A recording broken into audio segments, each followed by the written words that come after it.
Hey,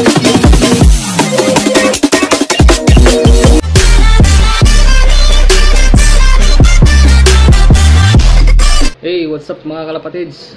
Salamat sa Diyos sa araw na ito. Isang mapagpalang araw sa atin lahat, sa vlogger, sa cancer, sa atin lahat mga kalapatids. Ngayon araw mga kalapatids, samahan nyo ko, linisin natin yung loop natin sa taas. Hindi tayo natuloy nung nagarang araw na linisin mga kalapatids. Ngayon, linisin natin habang naulan mga kalapatids. Sabay na natin sa ulan para mas madaling maglinis mga kalapatids. Tara, samahan nyo ako maglinis sa taas ng loop natin mga kalapatids. A few moments later. Ito, gagamit tayo ng steel brush. Kaya yun, hindi ko alam kung anong tawag dito. Tugtugpurin natin yung mga tibo natin mga kalapatids. Tara, samahan nyo ako. Tapos natin linisin yung loop natin mga kalapatids sa taas mga kalapatids.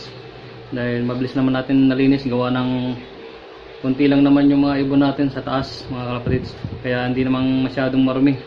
Kahit na isang linggo nating dilinisin mga kalapatids, medyo malinis naman. Kaso lang siyempre iba pa rin yung nililinis natin mga kalapatids para iwas sakit sa ating mga alaga mga kalapatids. Hanggang dito na lang ulit mga kalapatids yung video natin. Like and share and comment mga kalapatids. And yung mga hindi pa nakaka-subscribe mga kalapatids, subscribe na rin kayo mga kalapatids.